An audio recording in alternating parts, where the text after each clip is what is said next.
एक कुत्ता जो कि 1 मिनट में 27 से 28 सांसें लेता है और 10 से 12 साल तक जीता है, वहीं पर एक इंसान 1 मिनट में 14 से 15 बार सांस लेता है और 80 से 100 साल तक जीता है।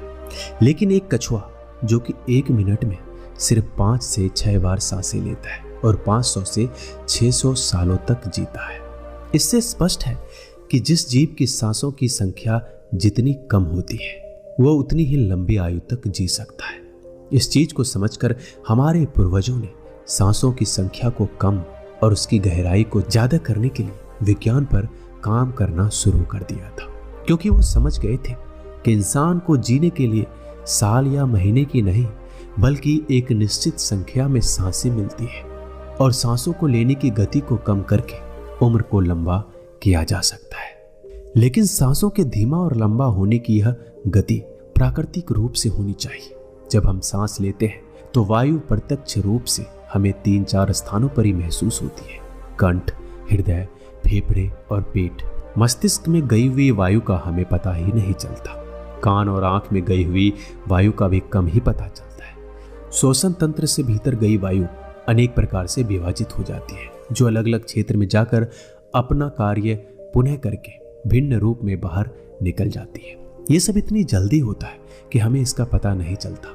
हम सिर्फ इतना ही जानते हैं कि ऑक्सीजन भीतर गई और कार्बन डाइऑक्साइड बाहर आ गई, लेकिन भीतर से क्या सही क्या गलत करके आ जाती है इसका कम ही ज्ञान प्राप्त हो पाता है। यदि हम जोर से गहरी सांस लेते हैं तो तेज प्रवाह के साथ शरीर के अंदर बैक्टीरिया नष्ट होने लगते हैं। कोशिकाओं के रोगों से लड़ने की क्षमता भी बढ़ जाती है। बोन मैरो में नए रक्त का निर्माण होने लगता है। आंतों में जमा मल विसर्जित होने लगता है। मस्तिष्क की जागरूकता लौट आती है, जिससे श्रवण शक्ति दुरुस्त हो जाती है।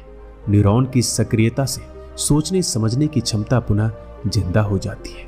फेफड़ों में भरी हवा से आत्मविश्वास वापस लौट आता है। सोचें, जब जंगल में हवा का एक तेज झोंका आता है तो जंगल का रोम रोम जागृत होकर सजग हो जाता है। सिर्फ एक झोंका कपालभाति या भास तरीका प्राणायाम तेज हवा की उस झोंके की तरह है। बहुत कम लोगों में क्षमता होती है अपने अंदर आंधी लाने की। लगातार अभ्यास से ही आंधी का जन्म होता है। 10 मिनट की आंधी आपके शरीर और मन के साथ आपके संपूर्ण जीवन को बदल कर रख देगी।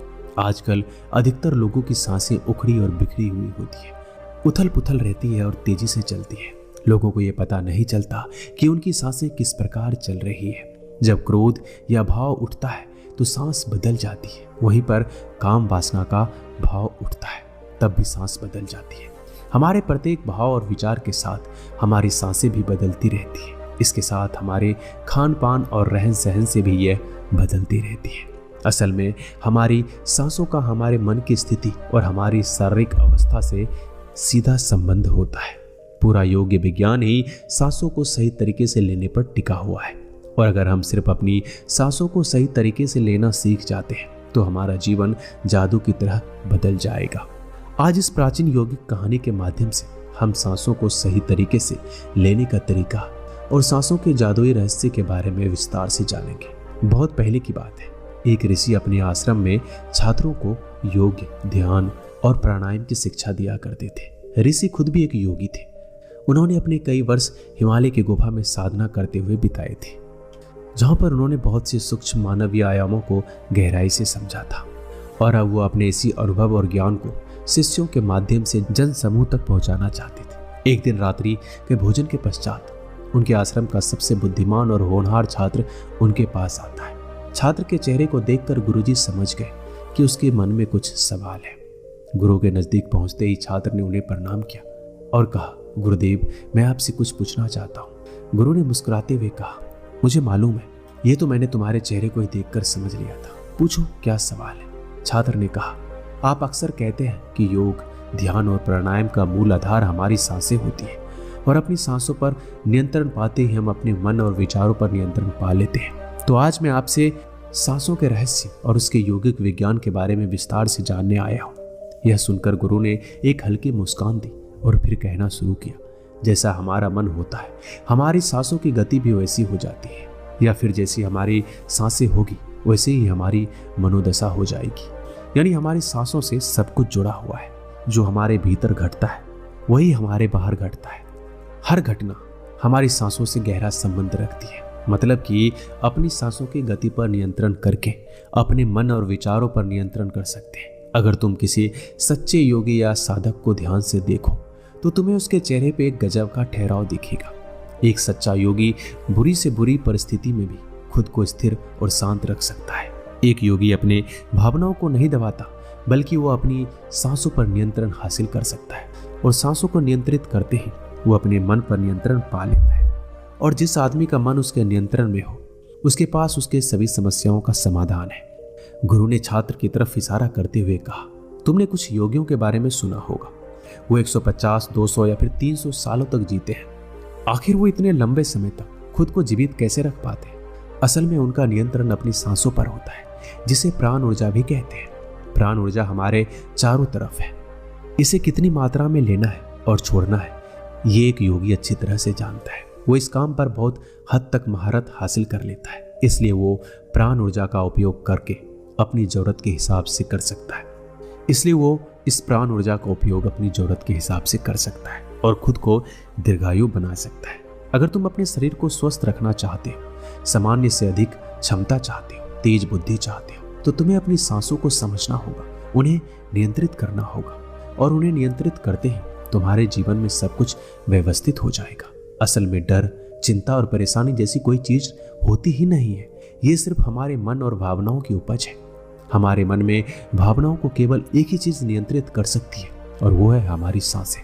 हमारे अंदर का क्रोध, चिंता, जलन, अहंकार, बदला लेने की भावना, ये सब कुछ हमारी सांसों के हिसाब से चलता है। अगर हमारी सांसों पर हमारा नियंत्रण है तो ये सभी विकार हमारे नियंत्रण में आ जाते हैं। सांस हमारे शरीर और हमारे मन के बीच पुल का काम करती है।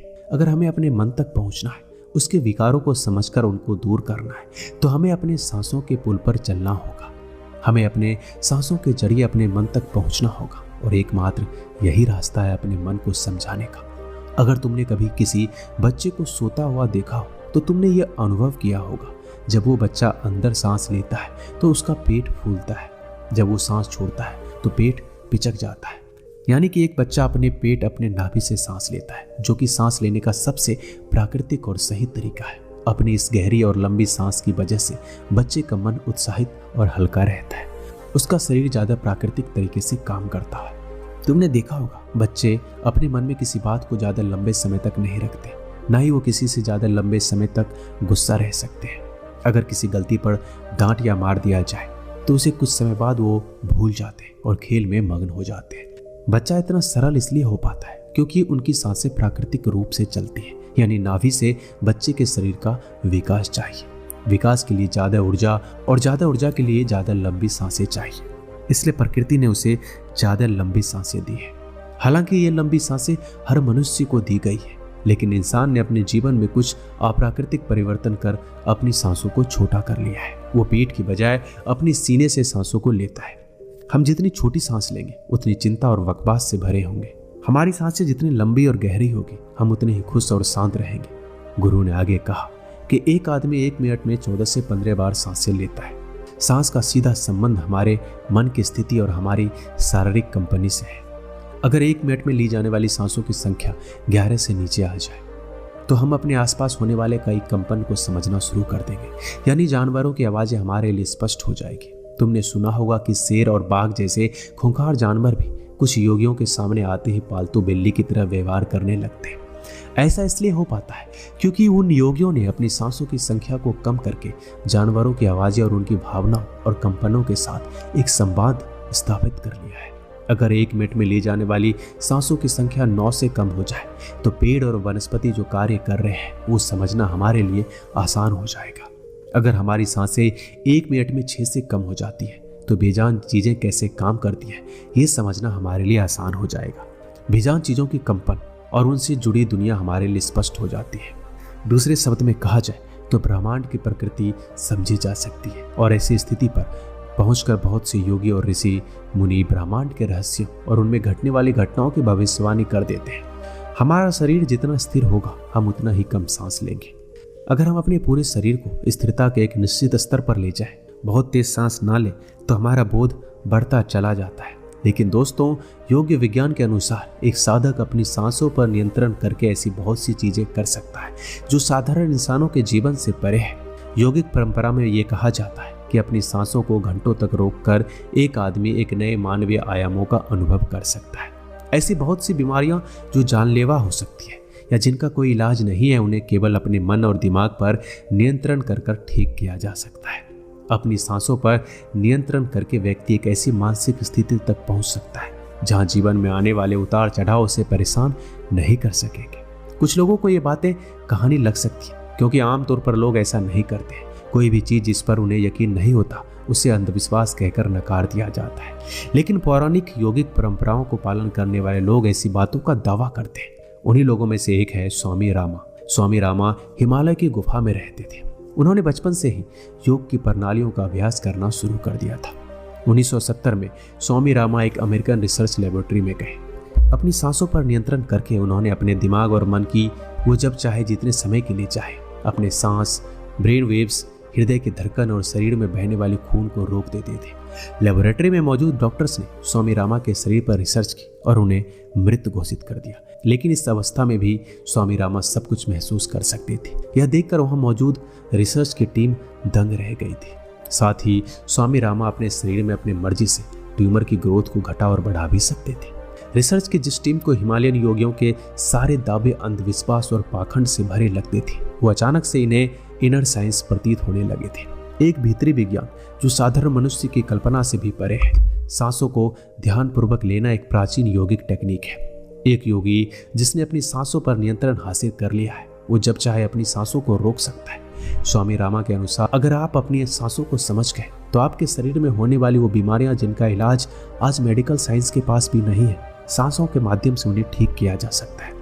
श्वास के गुड रहस्यों को समझने के बाद में स्वामी रामा ने अपने कुछ साथियों के साथ मिलकर एक किताब भी लिखी है जिसका नाम है साइंस ऑफ डेथ।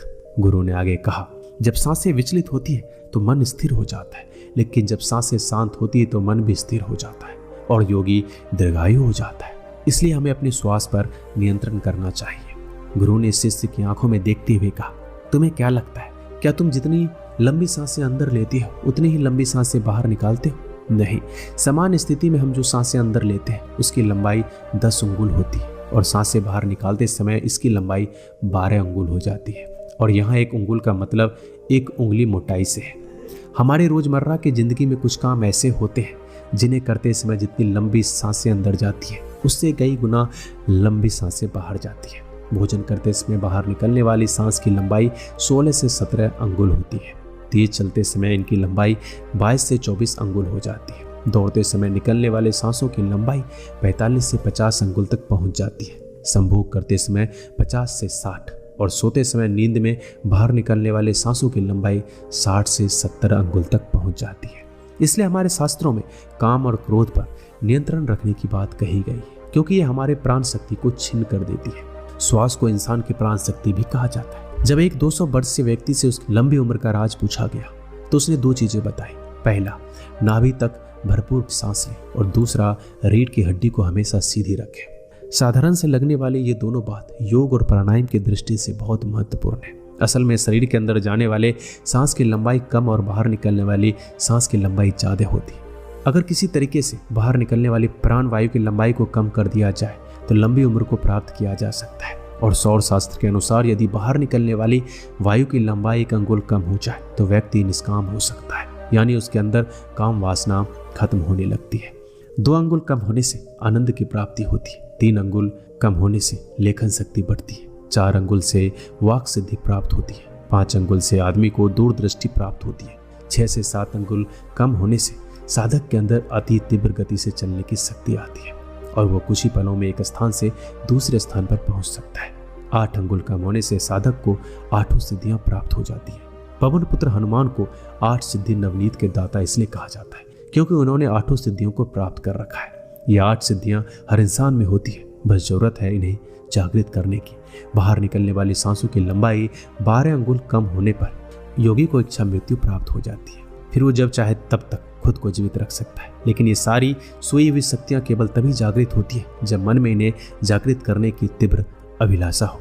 और मन का स्थूल रूप श्वास है यानी सांसें हैं। इसलिए सबसे पहले सांसों पर नियंत्रण करना जरूरी है। भगवान शिव पार्वती को बताते हैं कि रात में ईड़ा नाड़ी और दिन में पिंगला नाड़ी को रोकने में जो सफल होता है वही असल में सच्चा योगी होता है। इस वीडियो में आपने बहुत कुछ सीखा होगा। मिलते हैं अगली वीडियो में। धन्यवाद।